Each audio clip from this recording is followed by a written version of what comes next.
Antes falábamos, Paula Carballeira falaba da necesidade de ler teatro, falamos da ausencia de teatro, ou que o teatro non é dos espacios literarios, das linguaxes literarias máis usadas, máis habituais, pero sí que hai, os casos que hai, compre destacalos, compre visibilizalos e reivindicalos. E a parte primeira foi con escritoras, pero ahora tamén nos gustaba amosar cando esos libros van a escena, e entón pareceunos interesante para vos traermos a Amor, Odio, Teatro con unha obra que se chama Anai, que fala, entre outras cousas, das irmás Touza. Ten unha unidade didáctica da que podedes dispoñer tamén, que tamén vos colgaremos no material, e deixámosvos con Javier Castiñeira e con Carmen García Facorro para falarvos desta iniciativa ben interesante.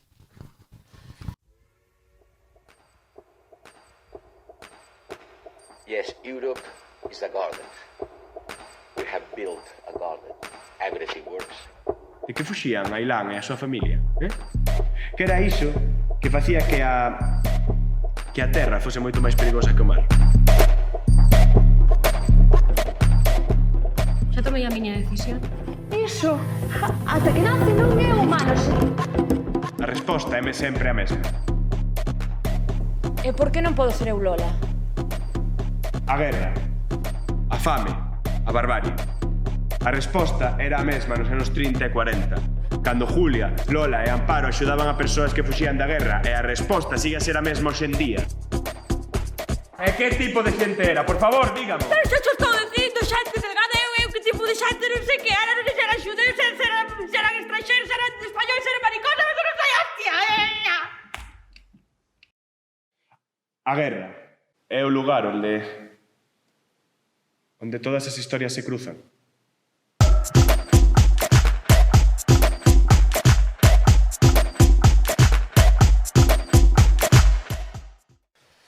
Hola. Bueno, primeiro de nada, moitísimas gracias por convidarnos, é un placer estar aquí. Nós somos Amor, Odio, Teatro. Este Anai é un proxecto teatral de teatro documento dirixido por Marián Bañobre. A dramaturga é Laura Porto. Anai trata a historia das irmás Touza, non? Pero, bueno, dende un punto de vista de teatro documento, mesturamos a actualidade nosa como compañía de teatro, como tres persoas de menos de 30 anos que intentan montar unha compañía de teatro e que viven xuntas nun piso, e tratamos a nosa realidade, ficcionamos a nosa realidade coa realidade delas e das irmás. É un proxecto que, como dixo antes, Eva ten unha unidade didáctica e, de feito, ten agora unha colaboración coa Diputación que contará con 20 actuacións para institutos. Estamos moi contentos de poder levar este proxecto aos institutos. Pois Anai ao final é que trata a historia das irmás Touza, Julia, Lola e Amparo Touza Domínguez. Non sei, supoño que casi todos conoceredes un pouco a historia das irmás Touza porque Eva Mejuto brillantemente fixo un libro no que falaba delas. Elas eran tres mulleres de Ribadavia que eran solteiras, eran dunha familia bastante grande, Touza Domínguez, que tiñan irmáns varóns e irmás, estas tres mulleres rexentaban o quiosco da estación de tren de Ribadavia. O quiosco da estación de tren de Ribadavia, unha estación de tren bastante importante, e aí, nese quiosco, que era así, pois tiñan un doble fondo, digamos. Isto sabémolo pola familia, que nos contou que de pequenos xogaba, os netos de Lola xogaban aí nese doble fondo, e que sempre pensaron que era, bueno, para guardar patacas ou o que sea, pero igual tamén era para ocultar persoas, non? Elas axudaron a pasar a preto de 500 persoas que estaban perseguidas polos nazis, e decimos 500 como puderon ser 5.000, porque realmente non existen uns datos concretos de toda a axuda que prestaron, non? Sí, é complicado saber un pouco cal foi a axuda que prestaron, pero sabemos que a prestaron. Chegaban a Ribadavia as persoas que fuxían polos nazis, metíanos no quiosco, elas seguramente localizábanos dentro do tren, porque unha das irmás iba dentro do tren vendendo melindres, entonces localizábanos aí, metíanos debaixo do quiosco, iban con Lola Touza andando polas vías, isto é unha cousa que recordan os netos, que sempre ela facía o camiño andando polas vías do tren, algo que ahora mesmo sería unha locura, pero que ela sempre facía o camiño a casa andando polas vías. Pasaban na súa casa un par de días, e despois un dos colaboradores da rede levabas a esa xente á fronteira con Portugal, e aí é onde nós perdemos un pouco a pista, non? A historia non se sabía ata que no 2005 se publica Memorias de Ferro de Antón Patiño Regueira. Antón descubriu esta historia por un tal Isaac Risman. Realmente Isaac Risman tiña un fillo que era amigo de un galego emigrado en Nova York que retornaba e díxolle, por favor, busca a esas persoas que axudaron no seu momento a meu pai. A partir de aí, Antón Patiño comezou a buscar e atopou esa historia en Ribadavia e escribiu unha no libro Memorias de Ferro. Esa historia aparece nese libro, cando nós fomos buscar o libro dixemos que guai, vai haber moitísimas páginas, tal, e aparece unha página e media, sin exagerar. Sí que é certo que conta, sí que é certo que aparecen nombres reales de persoas, non sei por que non se me escoita ben, persoas que son de Ribadavia e que formaban parte da rede de axuda dentro de toda esa axuda que prestaban ás persoas que fuxían. Entón, sabemos que esa historia, o normal é que sexa real, que non é ficción de Antón Patiño, pero Antón Patiño morre 3 meses despois de presentar o libro. As irmás Touza... Hai quen di que realmente el fixera unha promesa con todas esas persoas que aparecen no libro, porque aparte desas historias aparecen outras historias dentro de Memoria de Ferro, pois hai quen di que prometeralle que non iba a publicar o libro ata que todas as persoas involucradas nas historias morresen. Antón Patiño é o máis novo de todos estes, porque recordar, que xa o sabemos todos, que as persoas que puderon prestar axuda no 1940 ahora mismo terían 105 anos. Entón, xa non queda moita xente. Pero, sí que é certo que quedaba unha persoa que nos buscamos, aí pescudamos, investigamos, tal, non sei que, dixemos, hai unha persona viva con 99 anos que conocía esa historia. Ramón Estévez Álvarez, unha persona nacida no 1923, que no 1940 tería 17 anos, que desgraciadamente morreu fai uns meses xusto casi antes de cumprir 101 anos, ou seja, unha persona que viviu moito tempo, e que un día, isto non se sabe moi ben por qué, supoñemos que porque algo pasaría cas irmás, un día axudou a seu pai, que normalmente o pai tampouco axudaba as irmás ou non hai constancia de que axudase, pero axudaron eles dous a pasar a unha persona que estaba gravemente enferma a Portugal ca axuda de Lola. Entón, el acórdase de que había un señor que se chamaba Abraham Bendalla, que levaba tatuado o número 451 e que dixo que viña de Mazausen. Esta é a historia que nos conta Ramón, pero nós non nos la pudo contar Ramón xa, porque xa tiña 99 anos e xa non recordaba, tiña as capacidades como para contárnola, pero contou o seu fillo José Ramón. Entón, con todo este panorama, esta historia, que mellor é un pouco a que se pode pescudar en internet, decidimos facer unha obra de teatro. Donde empezamos a buscar? Nos libros. Entón, Memoria de Ferro... Memoria de Silencio e Estación Libertad. É dicir, limos eses libros, que pasa? Que sí que é certo que nós decíamos queremos buscar toda a verdad e estes libros están ficcionados. Entonces había cousas que eran verdad e había cousas que pois non eran para crear a historia. Sí, de feito, o único que o millor non é ficcionado, bueno, o millor non, o único non é ficcionado é Memoria de Ferro. O resto son ficción. Entonces, dixemos, vamos falar con José Ramón, o non? Facemos unha entrevista a José Ramón durante a entrevista vai nos contando certas cousas e vemos que a historia está un pouco inconexa e contanos que desgraciadamente facía 6 meses sufrir un ictus e tiña a historia un pouco inconexa, que non era capaz ás veces de... Entonces, todo ese material e toda esa recollida que José Ramón fixera de seu pai tamén se perde.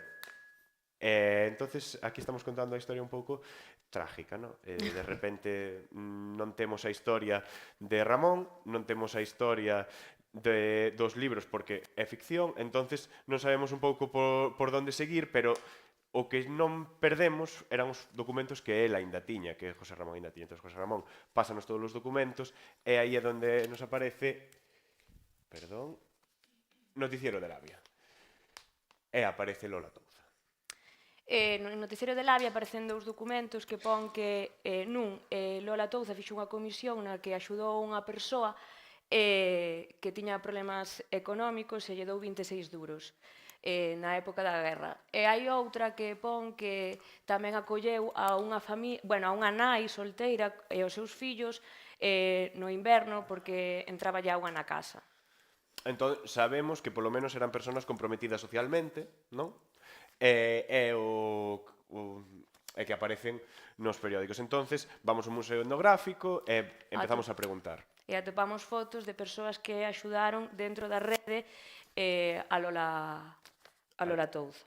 Que pasa? Que no Museo Etnográfico tampouco non teñen unha recollida grande sobre as irmás Touza. O sexa, teñen informacións, teñen documentos sobre quen buscou que sobre as irmás Touza, pero tampouco teñen unha gran información sobre isto. Entonces, salimos do museo, vamos ás tumbas que aínda están delas no cemiterio, damos un paseo pola estación, o quiosco xa non existe, e decimos, e agora que facemos? O sea, non temos información suficiente como para facer unha obra de teatro documento, contando a historia documental destas persoas porque xa non existe. Vamos ao Arquivo Militar de Ferrol. Efectivamente. Decidimos ir ao Arquivo Militar de Ferrol a ver se ali había algo algún tipo de documento, de algún xuízo, e descubrimos que sí que as irmás acolleron a un cuñado, a Félix Vidal Mesa, que era marido de Isolina Touza na época da guerra. El era republicano e tuverono escondido durante varios días. E tamén sabemos, contanos isto José Ramón, que elas daban de comer aos presos republicanos e que por iso tamén fixeron un xuízo nese ano. Non atopamos ese escrito. Pode ser que haxa escritos que non se garden, é dicir que os xuízos a veces nos interesan como gardar. Salimos do Arquivo Militar de Ferrol dicindo pois chegamos tarde. Esta historia realmente nós non podemos xustificar todo isto, realmente pasou un sabémolo a través dun libro, e dixemos nós, tiñamos que ter chegado cando vivían ainda as persoas. Claro, chegamos tarde para preguntarlle á xente que estuvo nesa época. Entonces, tuvemos unha reunión con Eva Mejuto. Eva Mejuto, que a conoceredes case todos. O que nos pasaba un pouco é que para nós o documento de Memoria de Ferro non era suficiente porque contaba solo detalles e o que queríamos era ter unha documentación de Wikipedia, sabes? De historia, guerra civil, día 1 tal, día 4, e eso xa non éramos capaces de... Porque entendíamos a historia ao final única e exclusivamente como algo como que estudamos nós cando estábamos en secundaria, de esto, vamos a buscar esto, e démonos conta de que non funciona así.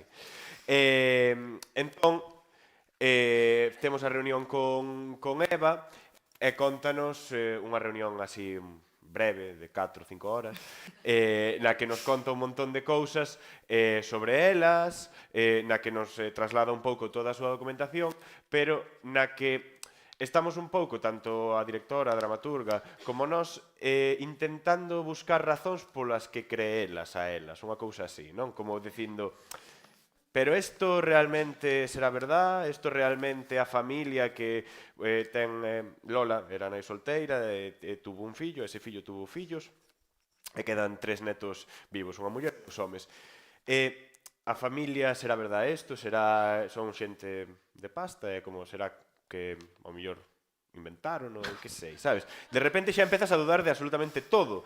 E hubo un momento no que Eva nos dixo que a memoria e a historia son cousas diferentes, e aí foi un pouco donde entramos, era como a historia é o que pon Memoria de Ferro en parte, o sea, é o único que hai escrito sobre elas, ou a historia pode ser os documentos do periódico, non? No que sale de Dolores Touza ou do arquivo militar, pero a memoria é un pouco máis ben o que contou Ramón, que aínda hai algúns vídeos sobre o que conta el, o que nos contou unha señora que lle fomos comprar uns melindres e tiña o mellor 80 e pico de anos e nos dixo eu non me acordo delas, pero miña nai falaba moi ben delas, non sei que nos encanto.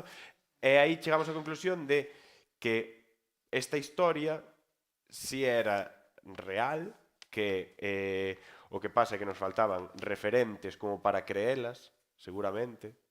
E foi aí donde na obra creo que en dous aspectos se traslada. Un é o momento de documento, no que as dúas actrices, tanto Carmen como Yaiza, van creando como unha vía do tren con zapatos, e aí donde falan sobre os documentos que fomos atopando, que son poucos, ou os documentos reales que podemos ter, e outra, que é a que vichedes tamén, do militar de Angustias, que sería unha señora de Ribadavia, que é un pouco a memoria de toda esa xente, do que hai no recordo, porque nin siquiera podemos falar con xente que as conocera, falamos con xente que conoceu a xente que as conocía.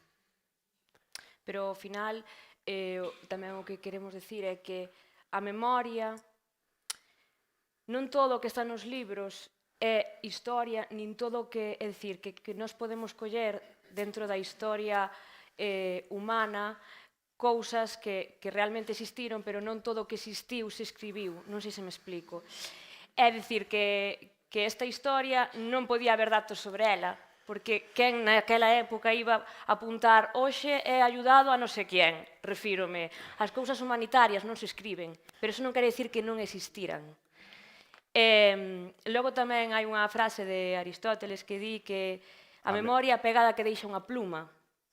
É dicir, que parece que todo o que non se escriba, todo o que non aparece nos libros de historia, non existiron na súa vida. E non é verdad. Por iso eu creo que a veces necesitamos referentes tamén nos libros de historia de humanidade, de axuda, sobre todo na época na que vivimos, de ver que elas foron capaces de poñerse a súa vida por diante para axudar os demais. E se nós seríamos actualmente capaces de facer eso. Ao final, dentro da nai facemos unha reflexión sobre ser nai solteira naquela época e actualmente decidir ser nai solteira, non selo, ou decir o que ti queiras ser. E tamén facemos unha reflexión sobre a actualidade, é dicir, traémola tamén á actualidade esa historia, non? Porque tendo en conta todo o que está pasando, creemos moi interesante que dentro desta actualidade necesitamos referentes como eses que existiron. A historia empezámola cando comezou a guerra en Ucrania, fixemos unha actuación en Pontevedra, acababa de empezar a guerra en Palestina, entón como que a historia, a actualidade nos vai reventando e nos vai contextualizando a propia obra, sabes? Non somos nós os que nos adaptamos á actualidade, sino que a actualidade se vai adaptando, bueno, non sei, é como unha cousa bastante surrealista. E despois, así un pouco como para acabar, a min o que me pasa como exalumno, digamos, é que esta historia, unha das cousas que máis pena nos queda a nivel de documentación é que non supemos investigar sobre esta historia. Vamos dando pasos, dámonos conta de que non supemos investigar sobre esta historia. Porque como alumnos enseñáronnos a leer libros, pero non nos enseñaron a investigar e a documentarnos de forma eficiente. Seguro que aquí hai moitos docentes de historia que o fan de outra forma. Se eu tuvese a Susana de profesora no meu momento, igual ahora mismo aprendería muitísimo e faría un traballo de documentación tremendo. Pero nós non fomos capaces de estudar e de profundizar, e como non tiñamos un historiador preto, non fomos capaces de recoller todo dunha forma, digamos, 100% adecuado, mellor ou tal. E despois sí que nos pasa outra cousa que diagnosticamos agora que estamos co proxecto da Deputación de facer 20 actuacións para todos os institutos da provincia, que chegamos, chamamos, tal, non sei que, e dinos, sí, unha obra, tal, sí, unha obra de teatro, tal, tratas Irmás Touza, hai un libro sobre elas, pero ademais trata toda a historia de... Entonces, o que contesta todo o mundo de vicedirección, que normalmente é quen se encarga destas cousas, é, vale, xa yo paso os de gallego. Porque ninguén considera, que pareceme genial, pero ninguén considera que en historia falta isto. Falar delas. Xa nos estamos estendendo muchísimo, non? Sí, non? Sabes? Ou seja, a percepción que dá é que, como moito a igualdad, porque decimos que vai dentro dun plan de igualdad, entonces xa saben que o teñen que pasar por igualdad, pero en historia non é habitual que non o profesorado, sino o profesorado general considere que hai unha actividade para a historia, como, non, as actividades fan os profesores de galego, non? Vale, entonces nada, acabamos así. Como tristes, vale? No, tampouco tristes tampouco.